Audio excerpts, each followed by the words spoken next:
What's up, guys? We got another one here from Insolent Audits: Why Older Women Dating Say Older Men Are Impossible. Let's get into it. I'm in tears.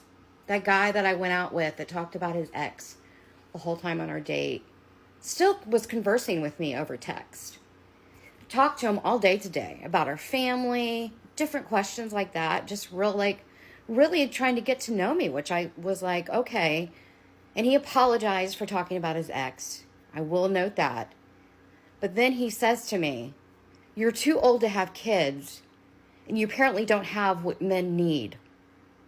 You apparently don't have what men want and men need because of how old I am." And I said, "What the?" And he said, "No, really, what do you bring to the table?" A lot, actually. I'm funny. I'm talented. I have a great career. I have a lot to offer, actually.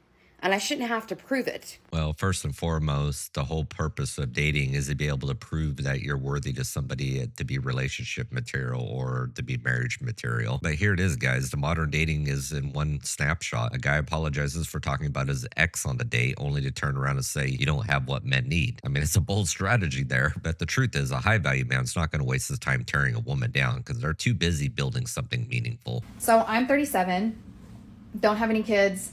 I'm not married. I don't have a husband. I'm not even in a relationship. And a lot of times people look at me and they're like, "Oh, she must be so lonely," or "You must be so lonely." And the truth is I'm not. I'm not. I have my family that I love so much. They're so close to me. They mean so much to me. I have my friends that are like, my sisters. I love them so dearly. And, I have my career that I'm so fulfilled by. And I decided to come up to Canada for the weekends and come on guys, look at this view. That's the view from my hotel room. I'm a solo traveler. I go pretty much everywhere alone if I'm not with my girls, and highly recommend. When it's your time, it's your time. Don't rush things. Enjoy life as it is. Enjoy life by yourself. Learn to make yourself happy.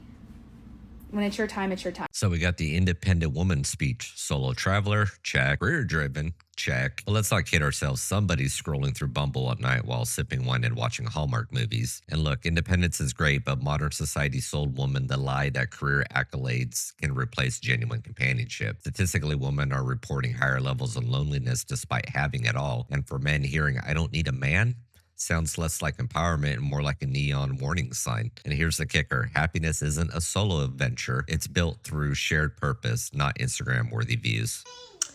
As a newly single mother that might potentially be entering the dating field in her 40s, here's a list of 5 things I will not be doing. Number 1, bringing a man around my kids anytime soon. I'll be honest with you, that is my biggest concern. Probably one of the main reasons why I stayed in a really toxic relationship was because the person I was in a relationship with is my baby's dad, all my kids' dad, and they love him. And the idea of me being out there again and potentially opening them up to meeting somebody new is scary. And you hear a lot of horror stories, and I'm praying about that. We will have to be damn near engaged. And I probably will be conducting all kinds of checks and make sure this person is the one before I even introduce them to my kids. And here's the thing, I don't even know where I'm going to have time for that. You got to have time to be able to do that. And that's one thing I don't have is time. So that's number 1. Number 2, I'm not going to be dating somebody that doesn't have their own place to live. Y'all know how I feel about that. If a man cannot take care of himself, he is not ready for a relationship, especially if we're in our 40s. So, I mean, her first point of not bringing somebody around kids early on or really not right away, I can get that. I can agree with that. But she's got a checklist longer than a CVS receipt. I mean, single mom, 40-ish, no time, won't date broke men. I mean, look, setting standards is one thing, but if your non-negotiables eliminates 95% of the dating pool, maybe the problem isn't the pool, it's the swimmer. Spare me the time is precious line. You're praying about dating, but have no time for it. The irony is thicker than Thanksgiving gravy. Demanding perfection while offering toxic ex baggage isn't exactly a winning combo. But she's not done. She still has a few more points she's going to cover. Number 3, I will not be making a whole lot of changes to myself to appeal to somebody. You either like me or you don't. I realize I am not everybody's cup of tea, and I'm okay with that. And just because I'm not one person's cup of tea doesn't mean I'm not a good cup of tea. You know what I'm saying? Like, some people love Indian food. Some people hate Indian food. Doesn't mean Indian food's good or bad. It just means it's in the eye of the beholder. At this age, I am who I am. You want me or you don't. Number 4, I am not going to be entertaining somebody who is a perpetual victim in all the relationships he's ever had. Here's the truth. At the end of the day, you're the common denominator. If you picked wrong, if you did things, we're human, but you got to own it. Not everybody is the villain and you were the victim. I can't do victims. I can't. I have to have somebody in my life that takes accountability for who and what they are. Last but not least, number 5, I will not fight for no man. If a man puts me in a position where I have to fight for his attention with another female, he is not the one for me. I'm not about to waste one breath, and I mean one breath, on a man that is considering me versus someone else. I'll help you pick, sir.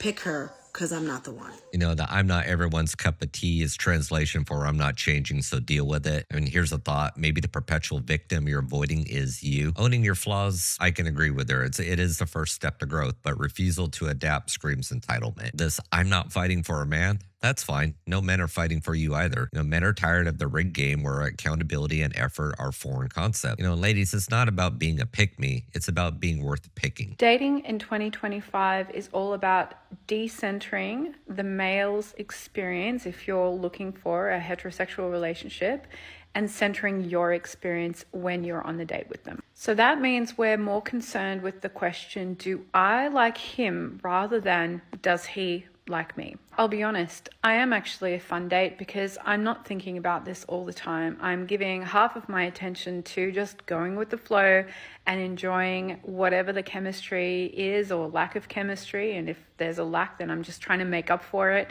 But the other 50% of the time, I'm clocking things. I'm paying attention to what's going on.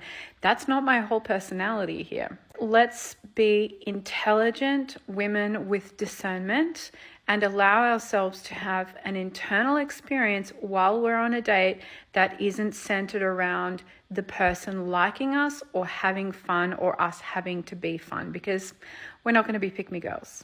I don't know anything about you that commented this, Erica, so I don't want to project onto you, but comments of this kind of nature generally tell me a lot about a person and how they show up when they're dating.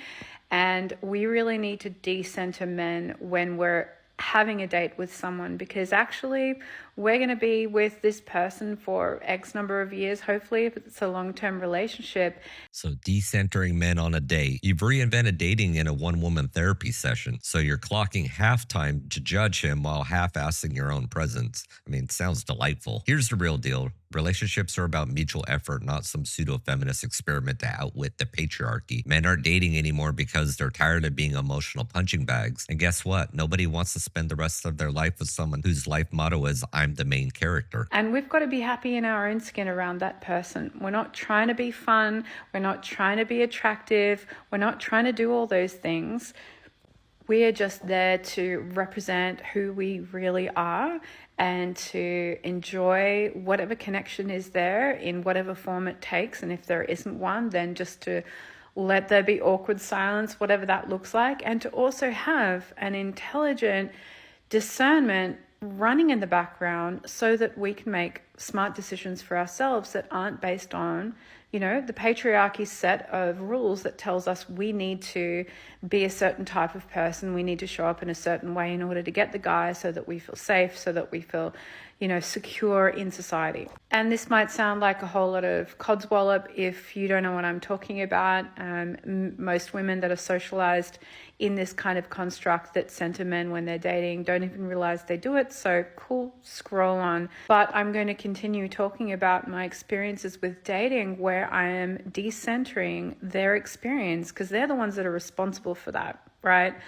The only thing I need to do is show up as myself and to take responsibility for my internal experience and use that data to know whether this person is right for me. And here we finally got the TED Talk on how to just be yourself, as if that's a revolutionary concept. Awkward silence, cool. Sounds like a blast. Decentering men isn't empowering, it's just selfish. Successful relationships require meeting halfway, not waging some anti-patriarchy crusade. And the irony is most of these intelligent discernments end with lonely nights with a cat named Mr. Whiskers. Meanwhile, men are out there rediscovering self-respect, hobbies, and increasingly passport stamps. Anyways, guys, dating today is trash fueled by entitlement, societal brainwashing, and misplaced priorities. Women are told to live their truth, but when that truth excludes accountability, humility, or effort, men are opting out entirely. The family unit, dead. Dating market, saturated with broken people who'd rather decenter men than fix themselves. And let's not forget big tech and corporate overlords profiting off this chaos. As always,